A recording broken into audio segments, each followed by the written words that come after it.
the proof of the Roman Catholic influence behind the modern versions.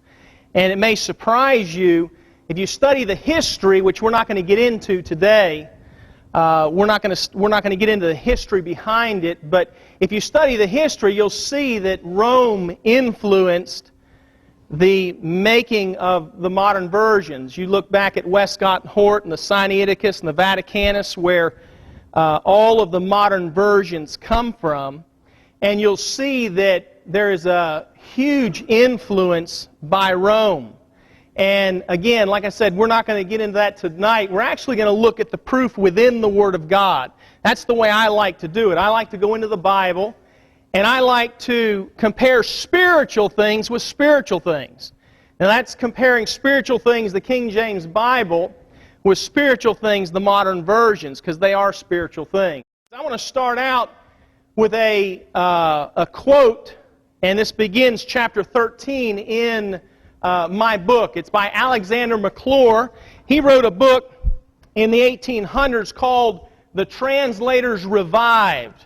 And this is what he had to say on page 71 and 72. He says, "The printing of the English Bible has proved to be by far the mightiest barrier ever reared to repel the advance of popery and to damage all the resources of the papacy.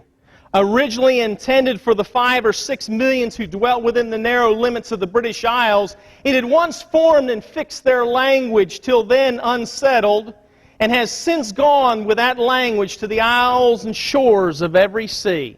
That's why the King James Bible is so important. Because the English language is the world language today. English language is the language that when you travel in any country, they desire to learn that language. And the Word of God is perfect, and if we'll allow it to go forth, it'll do the work that God wants done. I always start out all my presentations with this verse, Psalm 12, verse 6. The Bible says, "The words of the Lord are pure words, as silver tried in a furnace of earth, purified 7 times. Thou shalt keep them, O Lord, thou shalt preserve them from this generation forever." That's the King James Bible. You'll see KJB up there in parentheses. Now we're going to look at the NIV and see what it says about supernatural preservation. It says, "And the words of the Lord are flawless, like silver refined in a furnace of clay, purified 7 times.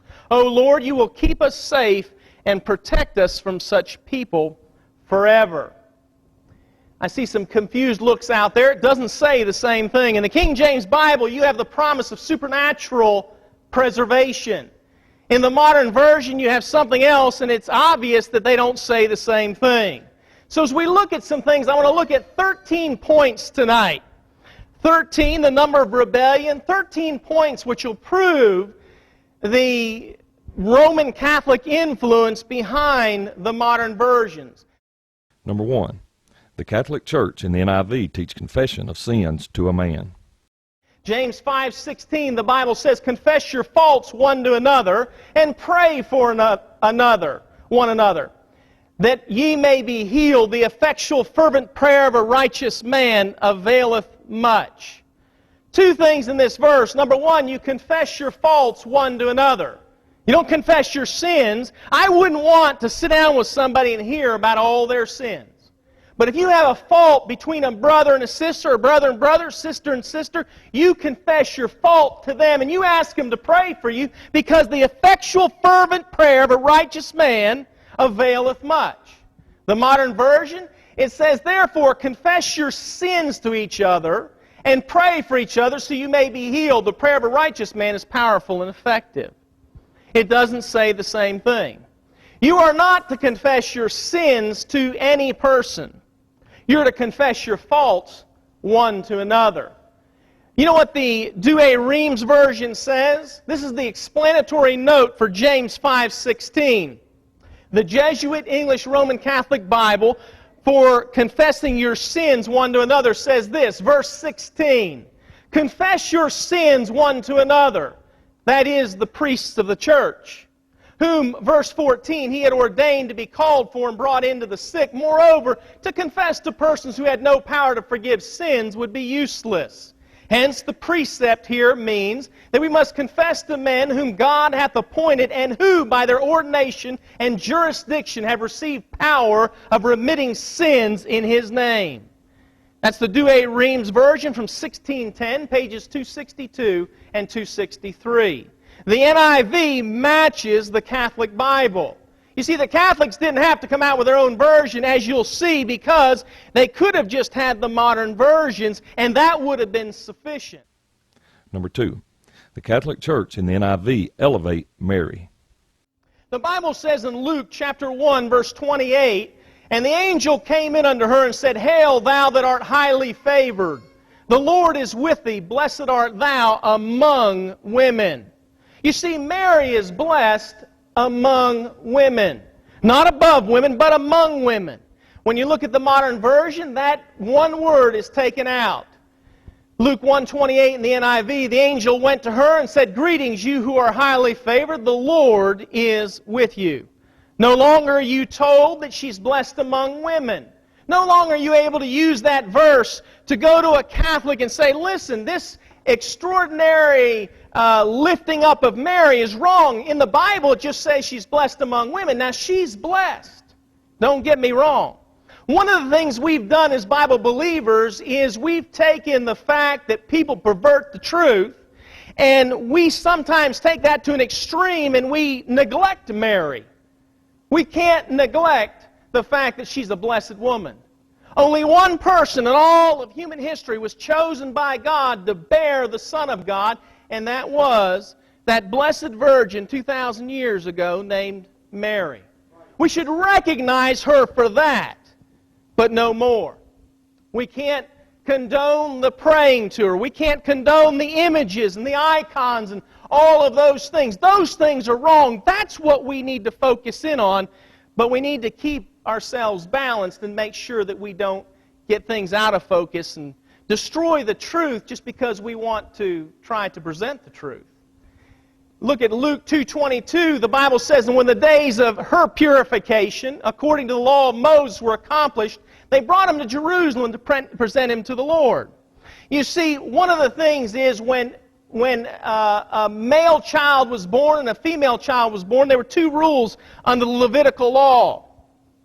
And that woman had to bring a sin offering. In fact, that's what Mary brought. But it was for her purification. I'll show you that in the next verse when we look at it. But let's look at what the modern version does. The NIV says this: "When the time of their purification, according to the law of Moses, had been completed, Joseph and Mary took him to Jerusalem to present him to the Lord." Their purification. That could mean Jesus and Mary, or Mary and Joseph, or Mary, Jesus, and Joseph. But that's not what the Bible says. The Bible makes it clear she's the one that needed purification. If you know what the Catholic Church teaches, they teach that Mary was sinless. The Immaculate Conception. Mary was born without sin according to Rome. That's false. She needed a Savior just like we do. That's why she said, "God, my Savior." She needed a Savior. She wasn't born sinless. She wasn't born without sin. She needed purification. That's why Luke 2:22 says her purification, not their purification. And here's the verse in Leviticus chapter 12. I narrowed it down. You really need to start in verse 2 of that chapter, but I'll start in verse 6. "When the days of her purifying are fulfilled for a son or for a daughter, she shall bring a lamb of the first year for a burnt offering, and a young pigeon or a turtle dove for a sin offering, unto the door of the tabernacle of the congregation of the priest, who shall offer it before the Lord and make an atonement for her. And she shall be cleansed from the issue of her blood. This is the law for her that hath borne a male or a female. And if she be not able to bring a lamb, because they're poor," and that's what Mary's case was, "then she shall bring 2 turtles or 2 young pigeons, the one for the burnt offering and the other for a sin offering. And the priest shall make an atonement for her, and she shall be clean." You see, she's unclean because of the issue of blood. She needs a sin offering. It's for her purification, according to Luke 2:22. According to Leviticus chapter 12, verse 6. But when you look in the modern version, they confuse that truth. it's no longer her purification, it's their purification. Number 3, the Catholic Church and the NIV both elevate Mary to a co-redemptress level. That means Jesus isn't the only Redeemer. You have co-redeemers. And she's a female, so it's co-redemptress. 1 John 5:7. The Bible says, "For there are three that bear record in heaven, the Father, the Word, and the Holy Ghost, and these three are one." Three that bear record in heaven. Who are they? The Father, the Word, and the Holy Ghost. You know, this is the most disputed passage in your Bible according to the modern critics. They say 1 John chapter 5, verse 7 shouldn't be in there because of the Greek evidence behind it. But basically, if you study it, I have 15 pages. I printed it off my website today. I have 15 pages, and I'm not going to go through it all. Let me just suffice it to say, you can do the homework yourself. 1 John 5:7 should be in the Word of God. 1 John 5:7 is part of the canon of Scripture. But it is the clearest proof on the fact that there's a Trinity in heaven, and it's the Father, the Word, and the Holy Ghost. It's one of 7 places that uses the word Word for Jesus Christ. There's only 7. When you take 1 John 5:7 out like the modern versions do, you only have 6 places where it uses the word Word for Jesus. And John is the only one that uses it in John, 1 John, and Revelation. He's the only one that describes or says or calls Jesus by the title of the Word 7 times. Unless, of course, you take 1 John 5:7 out like the modern versions do. They say, "For there are 3 that testify." And that's it. What they, in fact, do is they take verse 8 and they split it into 2 parts, 7 and 8, and they eliminate verse 7 altogether. And I don't want to get into verse 7 and 8 together, although it's a very interesting study. I did at the end of this presentation have a good section on why 1 John 5:7 should be there, but I'm not going to have time to go over it. Number 4, the Catholic Church and the NIV teach that Mary had no other children after Jesus. Matthew 1:25, the Bible says, "And knew her not till she had brought forth her firstborn son, and he called his name Jesus." Notice it's firstborn. One of the rules of math is if you have a first, you always have a what? Second. If you have a first, you have to have a second. Her firstborn son, that means she had another son. Well, they take that out, but he had no union with her until she gave birth to a son, and he gave him the name Jesus. No longer is Jesus the firstborn of Mary. No longer is it like that. Number 5, the Catholic Church and the NIV elevate idol worship. 1 Corinthians 10:28, the Bible says, "But if any man say unto you, this is offered in sacrifice unto idols, eat not for his sake that showed it, and for conscience sake, and for the earth is the Lord's, and the fullness thereof." You see, you weren't allowed to eat anything offered unto an idol. You can eat anything today. The Bible says that if you bless it and you ask God to bless it, it's good to be eaten.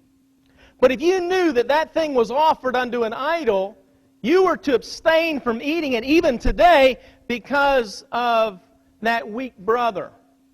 You don't eat it for conscience sake, not yours, but the other person. Because if they see you eating something offered to an idol, and they tell you, listen, this has been offered to an idol, then they'll think that, hey, you're worshiping him just like we are. You're just like me. We're together. And it's not to be done. What does the modern version say? It just leaves out unto idols. 1 Corinthians 10:28 in the NIV, "But if anyone says to you, this has been offered in sacrifice, then do not eat it, both for the sake of the man who told you, and for conscience sake." You see, these are important things because when you look at the Catholic Church condones and encourages idols everywhere. If you go into a Catholic church, you'll see that their buildings have many places where they have idols up on the wall. They have small indentations, maybe over the window or whatever, and they put their idols up there. They put them on the dashboard of their car in order to protect them. They wear them around their neck to protect them. And they believe this is what it's supposed to, because it's darkness. You see, we ought to be, of all people, thankful for what God has shown us. He's given to us the truth. And we're not in darkness if so be that we follow the Word of God. But the key here that we're looking at, and you need to understand this, it is not that I'm against Catholics. I'm not. I have Catholics that I dearly love. But I'm against anything which is false. And that's what we're looking at. We're not looking at it saying, hey, let's bash the Catholics. You know, we've been known for that, I'm afraid. Let's bash the Catholics. Listen, that's not what it's all about. We need to love them and speak the truth in love. If we'll speak that truth in love, we can help others. But if we'll go to them, we'll say, hey, you're just, you know, you're gonna go to hell, you're going to go into tribulation, you're going to take the mark of the beast, and there's no hope for you. You need to, what do they say, no hope in the Pope? Yeah, there is no hope, but let me ask you something. You're going to win somebody that way? You're not. You need to keep no hope in the Pope up here and then speak from here. If we'll speak from our heart, you know what we'll do? We'll be more effective as a gospel witness. We'll be more effective in trying to spread the gospel around the world and even in our neighborhoods. Number 5 again, Deuteronomy 7:25. Here's another verse on it. The graven images of their gods shall ye burn with fire. Thou shalt not desire the silver or gold that is on them, nor take it unto thee, lest thou be snared therein. For it is an abomination to the Lord thy God. So what do you do with, or what was David told to do? What did the law say? Well, the graven images of their gods, you're to do what? Take them out and burn them. Burn them. Burn them. That's what you're supposed to do. You're not supposed to just take them and say, well, you know, there's a lot of silver in them, a lot of gold in them. Let's just, you know, let's just keep them for a keepsake. I don't know about you. When I got saved, I remember I had some stuff from when I used to go out drinking. And I'd have these big glasses. And over in Europe, I'd have these, in Germany, they had these mugs and steins, I think they called them. And you know, Weiss beer. I was from Erding, Germany, so we had Weiss beer, and it was made right there. Awfully good. Just kidding. Hated the taste. No, I'm kidding now. But I got rid of all that. Man, there was stuff that really, you know, it meant something to me. I remember the people that gave it to me. You know what I did? I got rid of it. Why?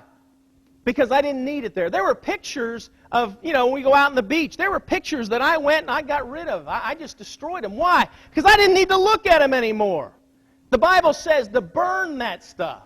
Get it out of your heart and mind. Get it out from before your eyes. Clean up your act, I guess is a good way of saying it. Here, what are they told to do with the idols? Don't take them home for their aesthetic value. Don't take them home and say, well, you know, it's got a lot of silver and gold. It's worth something. Let's go out and sell it. No, he said burn them. 2 Samuel 5:21 says this, and there they left their images, and David and his men burned them. The Bible says David and his men burned them. They actually were told to burn the images, and they did burn the images. So when they burnt the images, they were obeying what we just read in the previous verse. They burn them. When you look at the NIV, 2 Samuel 5:21 says this, the Philistines abandoned their idols there, and David and his men carried them off. David and his men carried them off. Does that say the same thing? In the King James Bible, they obeyed what we read in the previous verse. They were told to take them out and burn them. In the NIV, it says his men carried them off. What did they do with them? You're not told. Number 6. The Catholic Church in the NIV teach that it is more blessed to remain unmarried. This is an interesting one. 1 Corinthians 7:1, now concerning the things whereof ye have wrote unto me, it is good for a man not to touch a woman. Now I remember when I was teaching up in the school, the kids would bring this verse up and say, you know, you guys are just fuddy-duddies. I don't think that's the word they use, but that's the one I got from it. You think we shouldn't hold hands and we shouldn't kiss until we're married. Now, you know, I don't know what you expect out of your kids. That wouldn't be a bad thing. Amen? Wouldn't be a bad thing. But it says it's good for a man not to touch a woman. It doesn't say you can't touch. It doesn't say, well, if you touch, you're going to get some cooties or God's going to strike you down. It says it's good. Sometimes there's things that are just good. Sometimes good for that man not to touch that woman if it's not his wife. And that's what the Bible says. It's not that God's some type of, you know, creature up there that says, oh, I don't want you to have any fun, kids. That's not what it's about. It's good for a man not to touch a woman. Look at the NIV. Now, for the matters ye wrote about, it is good for a man not to marry. Remember, we're just updating the English language, right? Well, you know, they tell their priests it's good not to marry. You know what the Bible says about marriage? In Hebrews 13:4, the Bible says, marriage is honorable in all, and the bed undefiled, but whoremongers and adulterers God will judge. In the Catholic Church, if a priest gets married, he's defrocked. He loses his opportunity to minister. But if he's an adulterer or a whoremonger, he can go to that other priest, confess his sins, and it's all taken care of. That's why we need to warn people about this system of religion. Because it condemns. Because it's something that takes people and puts them in bondage. And it's a horrible thing to be in bondage. I sent out some emails the other day, and I've got some dialogue with some Catholics ongoing that some of you know about. And one of the things was one of the things they talked about was that I believed in meology. You know, because I believe you can get saved, and then you don't have to work to stay saved. You can't work to get saved. Amen? Well, that's what I believe. So they call that meology. Well, then about 2 weeks later, we went to another one of our meetings. Well, about 4 weeks later, another one of our meetings. They're about 3 hours long, each one of them. And it just occurred to me that that's what they were talking about was meology. I said, listen, let me tell you something. It's Jesus Christ 100%. I said, it's not me. It's Him. It's Him. I said, you guys are talking about meology because you think it's you. You think you've got to earn your salvation. It's not. It's Him. It's Him. It's Him. 100%. I said, that's meology is what you guys teach, not what the Bible teaches. Number 7. The Catholic Church and NIV allow the unscriptural elevation of tradition. 1 Peter 1:18. And notice this is Peter that says this. For as much as ye know that ye were not redeemed with corruptible things as silver and gold from your vain conversation received by tradition from your fathers. So Peter, who they claim was the first pope, condemned the tradition that they were placing above the Word of God, and the tradition was received from their fathers. You realize the Catholic Church places tradition in level with the Word of God, and in many cases literally above the Word of God. What does the NIV say? It says, for ye know that it was not with perishable things such as silver or gold that you were redeemed from the empty way of life handed down to you from your forefathers. No longer is tradition mentioned there. No longer is tradition mentioned by name by Peter, who they claim was the first pope. No longer is it condemned. You see, this is what's behind the modern versions. All that you can take the New American Standard in every single verse but one of the 13 that we look at, which actually it's more than 13 verses, except for one, has the exact same type of reading as the NIV. Check it out. New American Standard is the same thing. Number 8. The Catholic Church and NIV fail to teach their followers not to pray repetitiously. Matthew 6:7, the Bible says, when ye pray, use not vain repetitions as the heathen do, for they think that they shall be heard for their much speaking. You see, we're to pray from the heart. When we pray, we should pray earnestly. The effectual, fervent prayer of a righteous man availeth much. We need to be effectual. We need to be fervent in our prayer life. But we're also, and that would be contradictory to using vain repetitions. Now some of you might say, well, that's what we teach our children when we teach them to pray. God is great, God is good. Now we thank Him for our food. Amen. That's fine. But as soon as that child is able to take that from here to here, get them to change that prayer. You teach them the concept of prayer first, and then you teach them to pray from the heart. And if you'll teach that child to pray from that heart, that child will go to God on his own and pray to the Father like he should. When you look at the NIV, the Bible says, when you pray, do not keep on babbling like pagans, for they think they'll be heard because of their many words. Well, keep on babbling and not using vain repetitions is not the same thing. Vain repetitions is what you see in the rosary. You have 15 Our Fathers, 15 Glory Bees, and 150 Hail Marys. It says, Hail Mary, full of grace, and then it says, pray for us sinners. Praying to Mary, you pray the rosary, you go through each one of those beads, and they're in sections on that rosary. And the Bible condemns that type of prayer. It condemns it. Number 9. The Catholic Church in the NIV allow the unscriptural elevation of Peter. John 1:42, the Bible says, and he brought him to Jesus, and when Jesus beheld him, he said, Thou art Simon, the son of Jonah, thou shalt be called Cephas, which is by interpretation a stone. You see, Cephas, Peter, means a stone. It doesn't mean a rock. Who's the rock? It's Jesus. How do you know? Because Romans 10:4, 1 Corinthians 10:4, I can't think of what it is right now. It says, Thou art the rock. Jesus Christ is the rock, not Peter. But the Catholic Church teaches that Peter's the rock. No, he's just a stone. You don't build your house on a stone. You build it on rock, bedrock. Otherwise, you've got a faulty foundation. Our Christianity is built on a rock. 1 John 1:42 in the NIV, and he brought him to Jesus. Jesus looked at him and said, You are Simon, son of John. You'll be called Cephas, which when translated is Peter. And you're no longer told that Peter's name, Cephas, means a stone. It's just missing. In other words, you can't use this to prove to a Catholic that, listen, Peter's not the rock.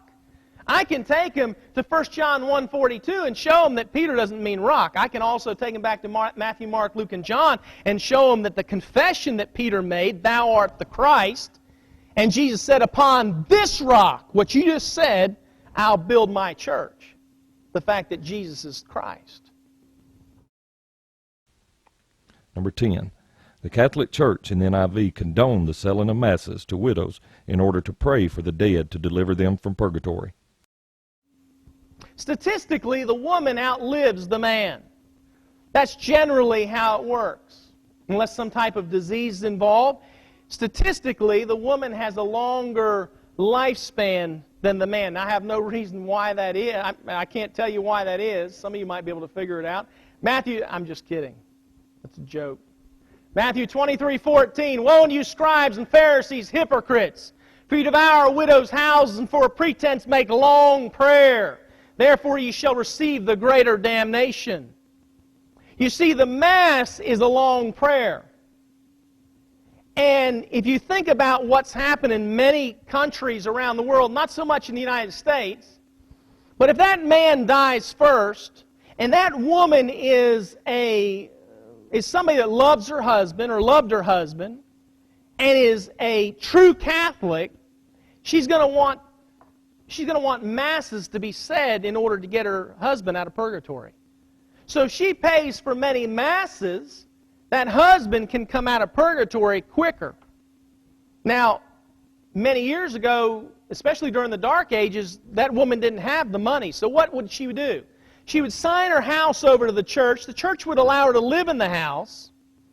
And then they would say masses for her husband as long as she lived in the house. And then when she died, they would get the house and they would continue to say masses for the husband and the wife.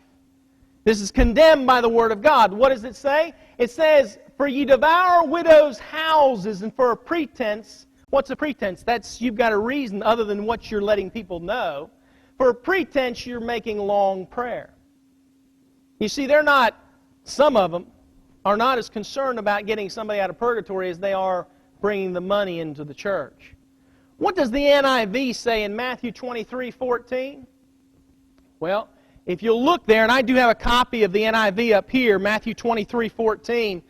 If you'll look in Matthew chapter 23, and you look for verse 14, it's not in here. It's completely missing. There is no Matthew 23:14 in the Bible, in the NIV. It's bracketed in the New American Standard. The New American Standard came out first. They bracketed. That brings doubt upon it.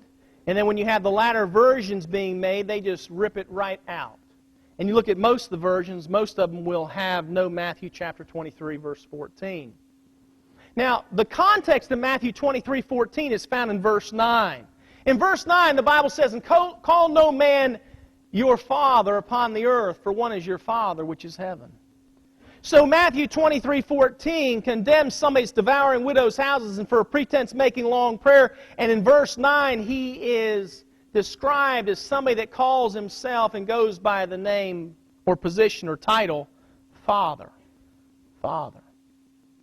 You see, there is a definite Catholic influence, a Roman Catholic influence behind these modern versions.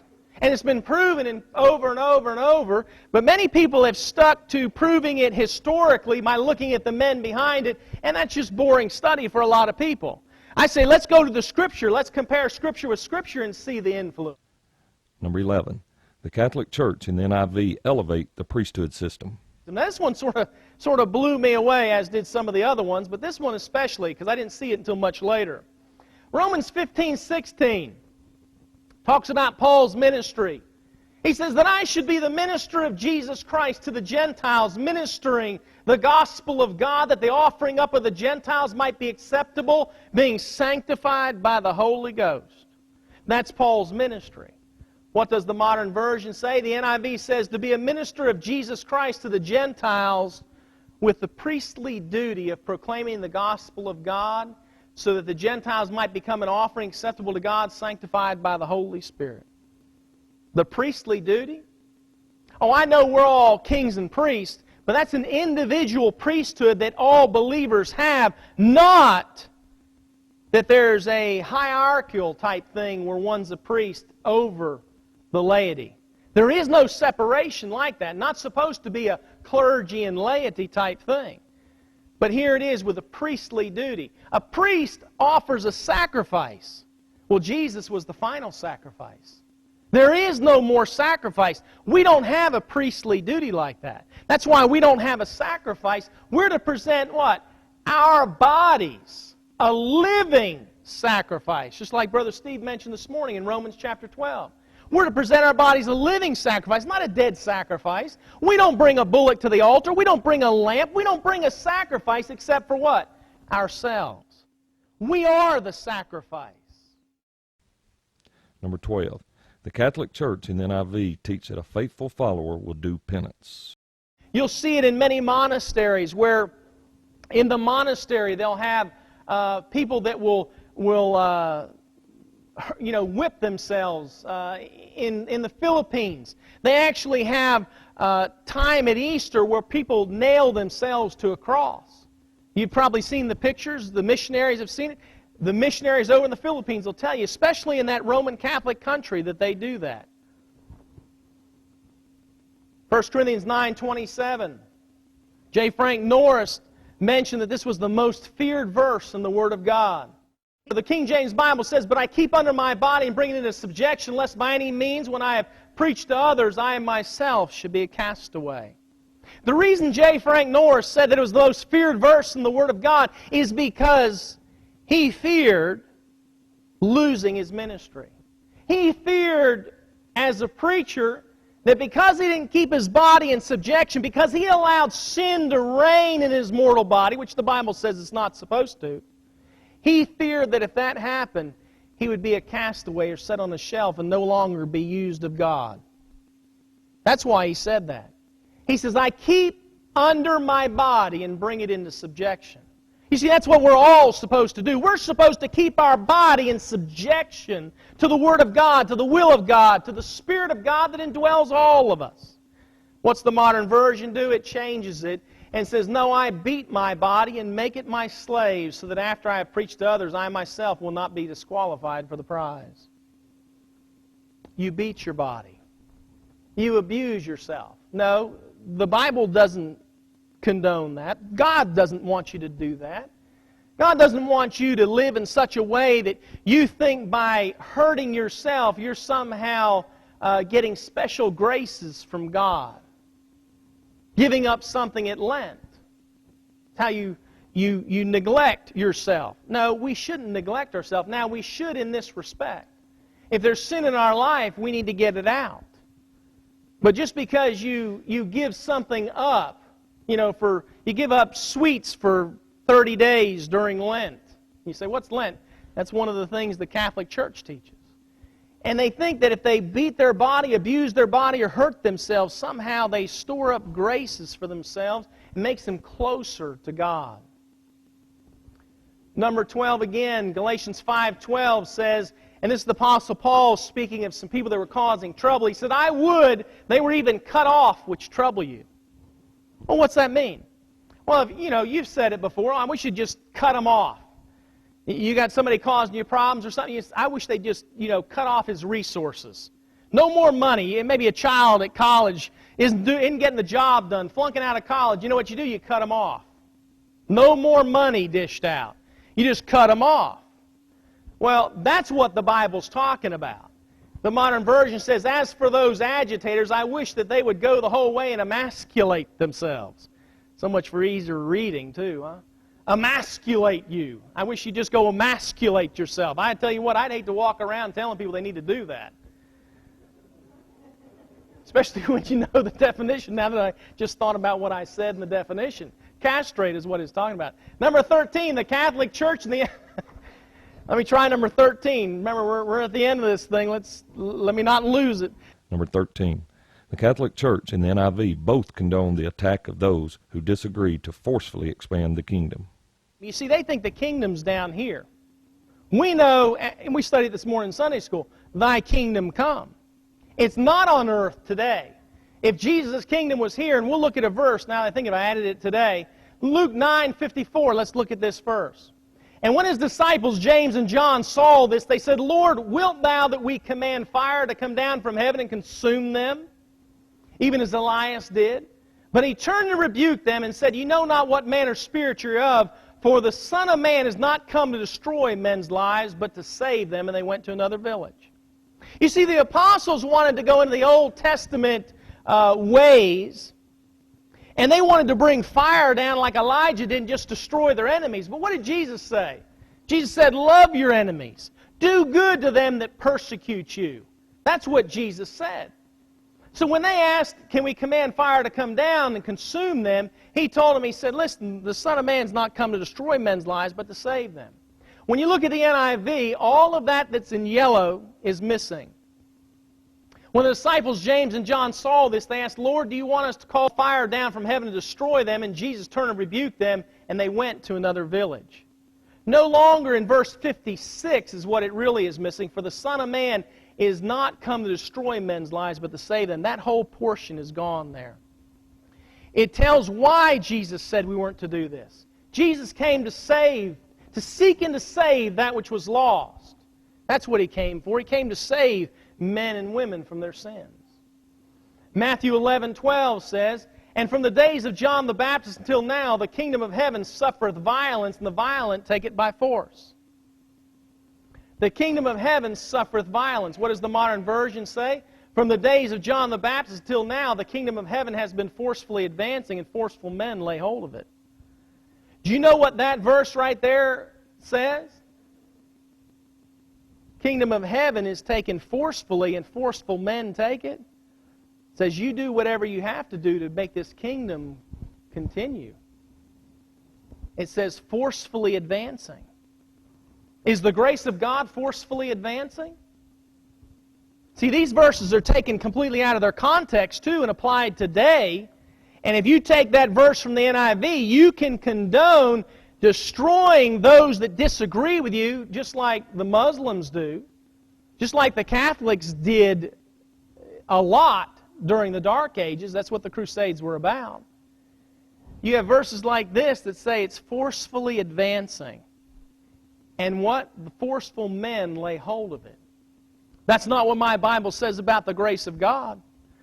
The grace of God, the Bible says you got to come as a little child.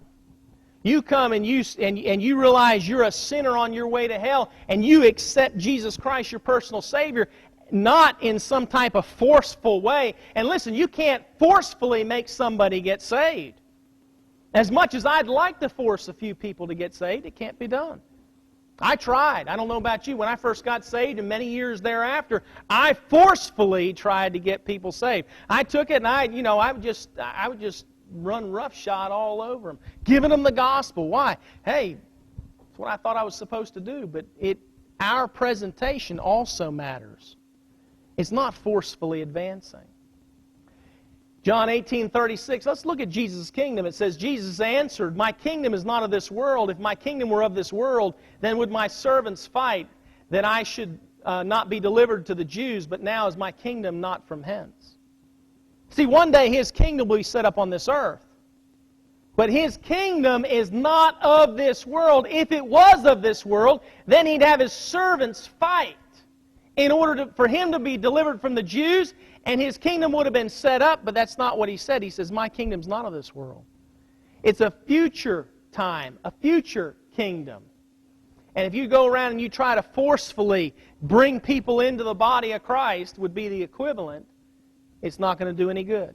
Nobody can be forcefully brought into the body of Christ. Revelation 17:6, "I saw the woman drunken with the blood of the saints and with the blood of the martyrs of Jesus. And when I saw her, I wondered with great admiration." Talking about the martyrs. You see, there have been many martyrs throughout the ages. The NIV, "I saw the woman was drunk with the blood of the saints, the blood of those who bore testimony to Jesus. When I saw her, I was greatly astonished." You ought to read Revelation 17 to see who it's talking about. It's talking about the great whore, the one that sitteth on 7 hills, Rome. And it talks about martyrs. There are many, many martyrs, many, many Christians that have died for the cause of Christ. During the Inquisition, the Roman Catholic Church burned, tortured, destroyed 68 million lives from 1100 to 1800 AD. Here's the quote I was telling you about. Sam Gipp said this. He wrote this in his book, Understandable History of the Bible. He says, "The Roman Catholic Church has long been antagonistic to the doctrine of salvation by grace. If salvation is by grace, who needs Mass? If salvation is by grace, who needs to fear purgatory? If Jesus Christ is our mediator, who needs the Pope? If the Pope cannot intimidate people into obeying Him, how can He force a nation to obey Him? The true Bible is the arch enemy of the Roman Catholic Church. Rome can only rule over ignorant, fear-filled people. The true Bible turns unlearned and ignorant men into gospel preachers and casts out all fear." Now, let me state something there, because I realized when I read it, one other thing he said ignorant, fear-filled people. Now, that doesn't mean they're ignorant as in stupid. It just means ignorant of the truth. You can be very intelligent and still be ignorant of the truth. If you're ignorant of the Bible, you're ignorant of the truth. He doesn't mean that to come across that they're uneducated or stupid even. If you don't know the truth, you're ignorant of that truth. Here's another quote which I want to end up with by Mother Teresa. This was taken from Newsweek, September 17, 2001, page 23 of Newsweek. Mother Teresa said this. She says, "I am told God lives in me, and yet the reality of darkness and coldness and emptiness is so great that nothing touches my soul." That's Mother Teresa. She's going to be a saint, or already is. I'm not sure. When I wrote this, she wasn't a saint quite yet. But I know they've got her up for sainthood. I mean, can you see the previous quote? It says, ignorant, fear-filled people. Mother Teresa sounded like a fear-filled person. And she's supposed to be, one of the greatest of the great in the Catholic Church, because she's helped so many poor. Hey, if I thought the way to heaven was to sell everything I have and give it to the poor, I'd sell everything I have to give to the poor. But that's not how to get to heaven. There's one way, and it's Jesus Christ. It's not through Mary. It's not through Mass. It's not that you've got to go through purgatory and be purged for your sins. Listen, if purgatory was it, then why don't we just live as we please? As long as we're going to purgatory and we don't commit the sin that'll send us directly to hell, then we could go to purgatory and just suffer for 100 or 1,000 or 1,000,000 years. At least we'll get out sometime. You look at what's going on. You look at the Nazis. Most of them were Roman Catholic. The mafia.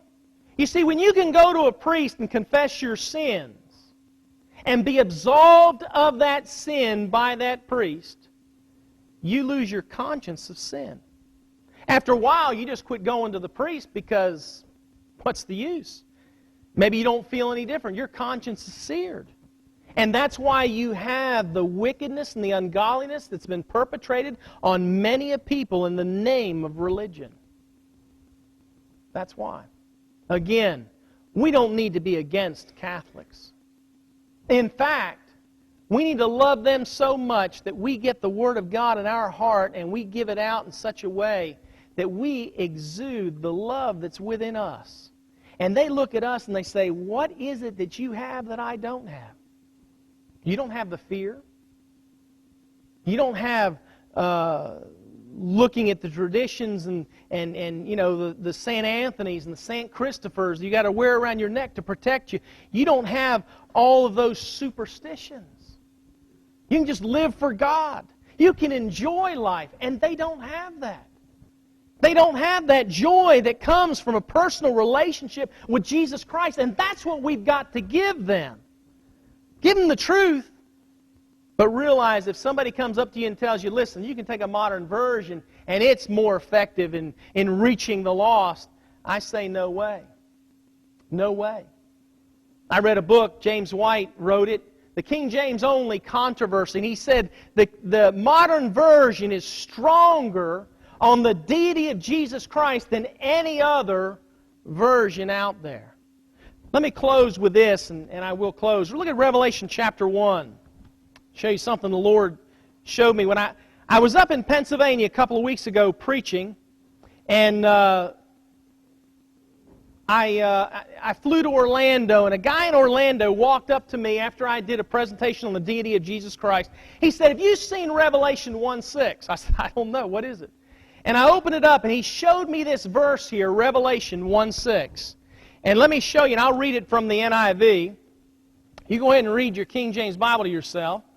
And I'll read it from the NIV and just show you, this was just profound to me. Revelation 1:6 in the NIV says, and has made us to be a kingdom and priest to serve His God and Father. To Him be glory and power forever and ever. Amen. Now let me comment on the two. Your Bible, King James Bible, says, Revelation 1:6, and hath made us kings and priests unto who? Unto God and His Father. Well, who's that talking about? Who has a Father? It's Jesus Christ. Unto God, which is Jesus Christ, and His Father. That's a proof text that Jesus Christ is God, because it's unto God and His Father. You know what the modern version does? The NIV makes it so that Jesus isn't God. He has a God. Look at what it says. It says, and has made us to be a kingdom and priest to serve His God and Father. It's not His God. That guy showed me that verse, and I about fell out. I don't even have, I've got 2 chapters on the deity of Jesus Christ. To me, that's the strongest verse I've ever seen. Powerful. And you got to understand, it's been there the whole time. It's just, you got to have somebody come up and show you maybe. That's what happened with me. He showed me Revelation 1:6, and I know that I serve God. And it's God the Father, God the Son, and God the Holy Spirit, and they're all one. Let me tell you a testimony as I close. I was out and we were passing out the tracts for the revival. And there were Jehovah's Witnesses out all over my area. So I walked up to one of them, and we were talking, and I said, here, let me have your Bible. So I took his Jehovah's Witness Bible, the New World Translation. I took it from him, and I was going to take him to Revelation 1:6 and show him. Because, I figured, well, I just saw this. I'll go ahead and show him. So I took it to Revelation 1:6 and said, His God and Father, just like the NIV does. And I couldn't even use it. He says, what are you looking at? I said, I'm not going to tell you. If it wasn't a witnessing tool, I couldn't witness to him with a New World Translation. I went to 1 Timothy 3:16 where it says God manifest in the flesh. It says He manifests in the flesh. Just like the NIV. And I said, what? It's worthless. And I'll tell you what, I was so convicted. I was more convinced and convicted. We got to stand on this book and we need to proclaim it and say, thus saith the Word of God, and we got it. Amen?